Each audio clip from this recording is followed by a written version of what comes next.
Здравствуйте! В эфире информационная программа «Республика», в студии Юлия Важенина. О главных новостях Чувашии прямо сейчас. Смягчение ограничительных мер. Загородные лагеря будут работать с соблюдением мер эпидбезопасности. «Символы века» состоялась презентация электронного фотоальбома художника и геральдиста Элли Юрьева. Театральная гостиная. В театрах республики проходят встречи с известными критиками и искусствоведами.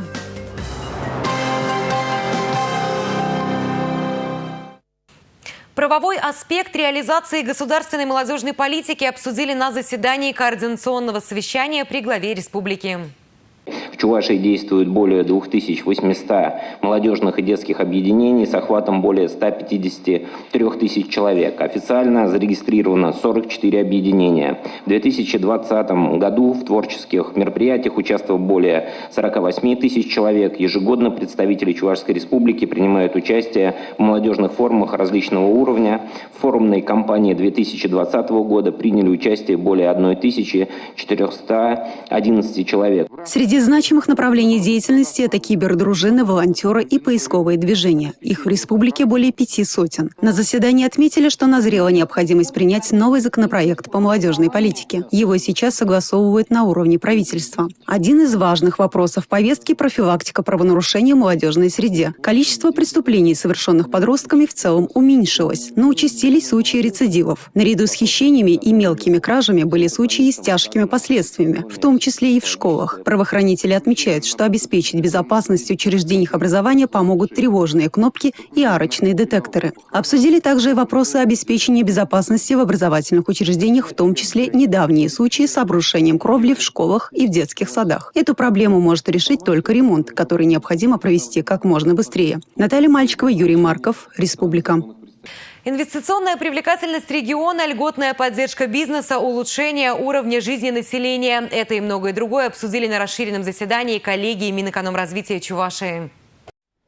На развитие Чувашии до 2024 года предусмотрено 5 миллиардов рублей. На эти средства в ближайшие годы в регионе планируется построить 3 промышленных парка, 5 технопарков. Это позволит привлечь инвестиции порядка 8 миллиардов рублей, создать 2500 новых рабочих мест. Свою помощь готово оказать и федеральное правительство. На связи с участниками коллегии заместитель министра экономики Российской Федерации Сергей Галкин. В 2021 году мы надеемся, что достаточно оперативно, здесь мы работаем очень плотно с коллегами, запустим и создадим особую экономическую зону. Сейчас активная работа совместно идет федерального правительства и, соответственно, региональных властей по этой задаче. Минэкономразвития Чувашии видят 5 основных задач, которые надо решать в первую очередь. Мы видим, что это сложности в решении земельных и строительных вопросов, не совсем современная, можно сказать, инфраструктура и для развития бизнеса, и для промышленности, и, соответственно, то же самое неравномерное развитие субъектов МСП. Напомним, индивидуальная проблема социально-экономического развития республики стала частью общенационального плана восстановления экономики. В ней детально расписаны ключевые векторы движения. С ее помощью только в прошлом году было профинансировано 86 инвестиционных проектов. Ульяна Пятакова, Татьяна Раевская, Андрей Шоклев, Республика. Из-за таяния снега в республике создается угроза обрушения. Работники коммунальных служб предупреждают, пока все крыши не очищены от льда и сосулек, лучше держаться подальше от стен домов. Такие снежно-ледяные глыбы на многих крышах. Их падение очень опасно, поэтому в муниципалитетах идет активная уборочная кампания. Снег и сосульки счищают повсеместно. Ограждающие линии – сигнал для жителей. Необходимо обойти это место стороной, чтобы не получить травму. Управляющие компании должны особое внимание обращать не только на кровле, но и наличие снега на придомовой территории. Уже нужно сейчас проводить работы по очистке отмосток для того, чтобы исключить попадание талых вод. Особое внимание надо уделить территориям, где собирается много людей. Это школы, торговые центры, детские сады. В средствах массовой информации на днях прошло сообщение об обрушении под тяжестью снега крыши веранды в одном из детсадов Новочебоксарска. К счастью, никто не пострадал.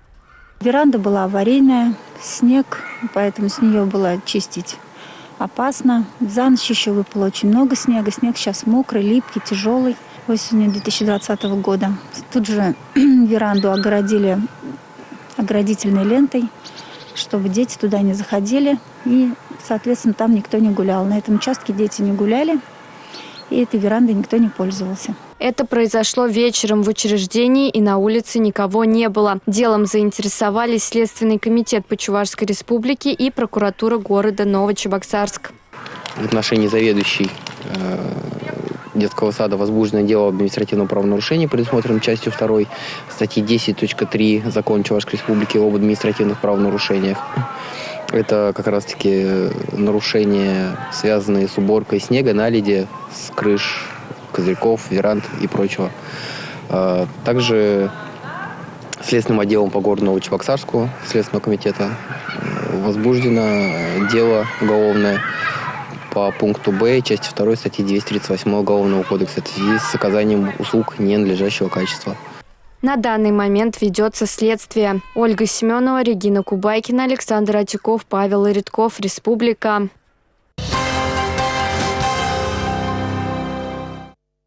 Случаев заражения коронавирусной инфекцией в республике становится все меньше. За прошедшие сутки диагноз коронавирус поставлен 45 жителям, 42 выздоровели.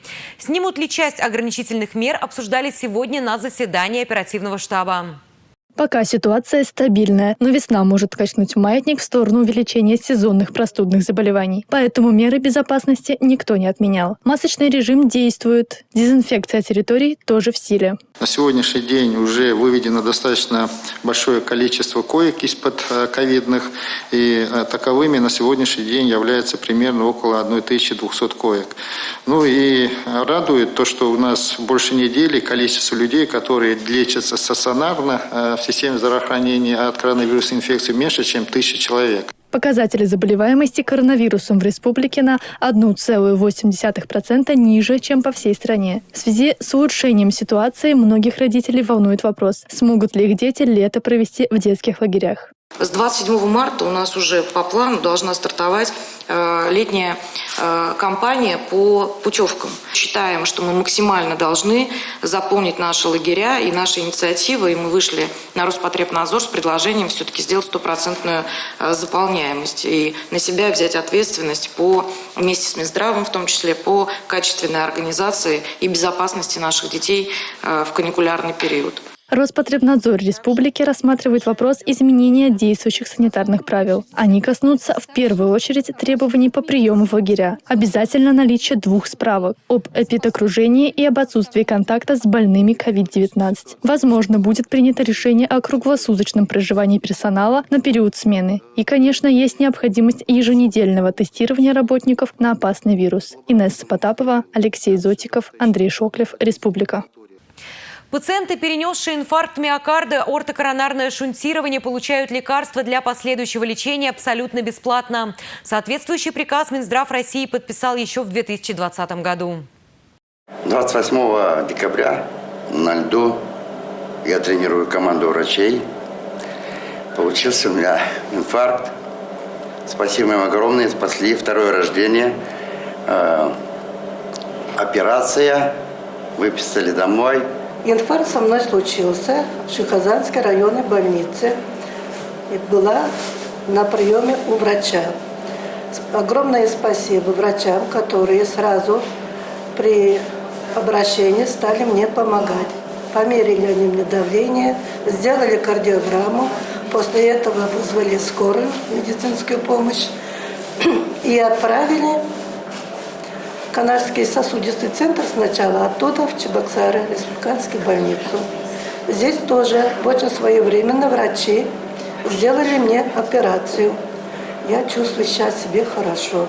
В обоих случаях рядом оказались врачи. Они сделали все возможное, чтобы сохранить жизни. Теперь этим пациентам предстоит длительная реабилитация. Лекарствами их обеспечивают в соответствии с законом. Те люди, которые перенесли какие-то острые события, как острый инфаркт миокарда, острое нарушение мозгового кровообращения, аортокоронарное шунтирование, радиочастотную аблацию и стентирование коронарных артерий, они обеспечиваются бесплатными лекарственными препаратами в течение всего года. В списке 23 наименования. Лекарства подбираются исходя из состояния пациентов. Рецепт выписывает участковый терапевт или врач общей практики. Лекарства Не все, конечно, но основные, они дорогостоящие. Конечно, их надо пить длительно при установке стенда. Там год – это минимум, так что это большая помощь. Помощь бесплатных лекарств для меня очень ощутима. Они стоят очень дорого, в пределах 4000 на месяц. В рамках национального проекта здравоохранения правительство, российское правительство нашей республики принимает участие в обеспечении препаратами пациентов, которым была выполнена высокотехнологическая помощь оказана. Эти пациенты должны и будут, и в настоящее время получают эти препараты для них бесплатно. Инфаркт или инсульт – не приговор, уверены врачи. Только за прошлый год более 3000 жителей республики были обеспечены бесплатными лекарствами. Благодаря медикам они сохранили качество жизни. Врачи советуют – контролируйте свое самочувствие, следите за давлением, избегайте стрессов и ведите активный образ жизни. Ольга Алексеева, Дмитрий Салманов, Республика. Чувашское региональное отделение Союза пенсионеров России названо одним из самых результативных в стране. Вместе с дипломом, подтверждающим 3-е место в конкурсе, пенсионерам республики предлагали и денежную сумму, которую решено потратить на поддержку малоимущих и поощрение активистов Союза.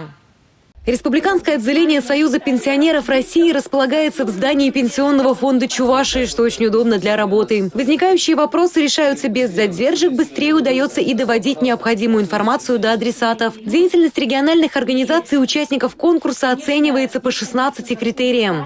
Сейчас, когда я пришел, было 45 тысяч, сейчас у нас вот за 2 года, можно сказать, увеличилось в 3 раза, свыше 161 тысячи членов Союза пенсионеров. Это вот один критерий. Следующий критерий – это обучение компьютерной грамотности. Мы в России вышли вот в прошлом году на 5-е место среди 85 регионов. А отдельные участники у нас занимали призовые места. Кроме того, учитывается спортивная и творческая активность членов Союза. В республике регулярно проходят спартакиады для пожилых, фестивали хорового пения и другие мероприятия. На ближайшее время запланировано еще несколько событий, в частности, региональный этап Всероссийского чемпионата шахматистов. Он пройдет в Чебоксарах в начале апреля.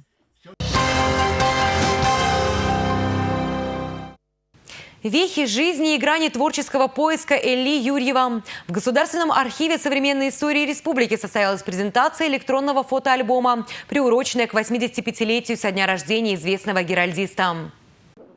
Многие знают Элли Михайловича как автора герба и флага Чувашии и Чебоксар. Мастер создавал эскизы памятных монет, нагрудных знаков и юбилейных медалей. А еще он был художником, тонко чувствующим окружающий мир. Он оставил потомкам множество картин, иллюстраций и зарисовок. Что бы он ни делал, живопись, шрифт или графику, это все начинается с рисунка. Он не только это делал, у него очень много... Он преподавал. Он очень хорошо знал и русский, и чувашский языки, и писал очень грамотно на обоих языках. И поэтому и рукописей, и мыслей, и дневников очень много. В электронном фотоальбоме 2 раздела. В первом – фотографии, дневниковые записи и документы, рассказывающие о детстве и юности будущего народного художника. Элли Юрьев родился в селе Исаково, Чувашская СССР, в интеллигентной семье. Молодой мастер заинтересовался искусством, обучаясь в Тбилисской государственной академии художеств. Одновременно с учебой он участвовал в различных творческих конкурсах. Второй же раздел полностью посвящен его творчеству. 85-летие мастера отмечают повсеместно. В художественном музее к юбилейной дате открылась выставка его работ. Настолько он тонкий был колорист, композитор, и в его творениях прежде всего есть глубина, есть воздух, есть настроение. И самое важное, на мой взгляд, есть такое чувство, без пафоса скажу, патриотизма. Он так любил свою родную Чувашию, и вот когда он изображал родной край, ветлы, чувашские ветлы, и зелень чувашская. Вот это удивительно, как это он сумел передавать в своих холстах, но это чувствуется. Близкий друг живописца, народный художник Чувашии Николай Карачарсков признался, что во многом учился у Элли Михайловича. Было уже почти 20 лет, как нет его. Можно было, это моя мечта, год Юрьева объявить. можно было. И в этот год Юрьева сделать когда-то запланированную программу. Каждый месяц новую выставку Юрьева. Выставка живописи месяц, выставка графики книжный месяц, выставка станковой графики. Вот тогда бы, конечно, понятно, что такое Юрьев. Наследие, которое оставил Эли Юрьев, еще долго будет предметом повышенного интереса со стороны историков и искусствоведов, а многогранность его таланта удивлять поклонников. Ольга Семенова, Алексей Зотиков, Николай Скворцов, Михаил Солин, Республика. Русский драматический театр вновь собрал любителей классики. На сцене произведения Островского, Гоголя, Бунина и Тургенева.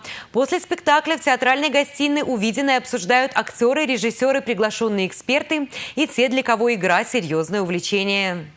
Занавес опущен, и теперь самое время поговорить о том, что удалось воплотить, а над чем еще надо работать. Пьеса Александра Островского «На всякого мудреца» довольно простоты не теряет своей актуальности и поныне, хотя была написана в 1868 году. Комедия положений беспощадно клеймит нравы общества той эпохи, когда путь в высший свет лежит через ложь и обман. Близится с Мамаевым первый шаг на моем поприще. Мамаев познакомил меня с Крутицким, с Городулиным, во-первых, это люди с влиянием, во-вторых, близкие знакомые Дурусина не были. Только пойти к ней в дом, уж я женюсь непременно, маменька. Яркие образы, костюмы, оригинальная трактовка. Эксперт-театровед Сергей Ильченко специально приехал из Санкт-Петербурга на премьеру. Вдруг начинаешь понимать, что недаром все-таки русскую классику считают, так сказать, хранителем мудрости, хранителем каких-то идей, хранителем каких-то, извините, нравственных устоев и, в общем, типажей. Благодаря артисту и артистам, и Андрею Аверину, и ансамблю спектакля вдруг оказалось, что пьесу-то не зря ставят во многих театрах России, за рубежом и в Чебоксарском русском драматическом театре.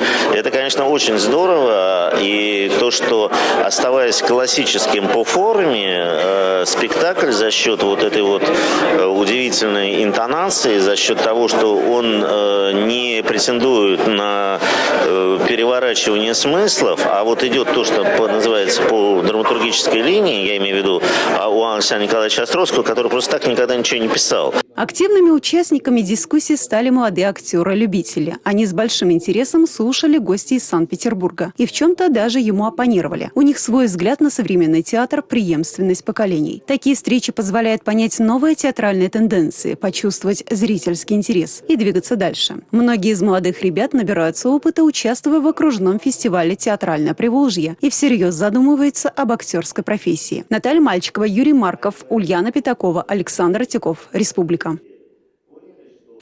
Это главные новости пятницы, 19 марта. Я с вами прощаюсь. Хороших вам выходных.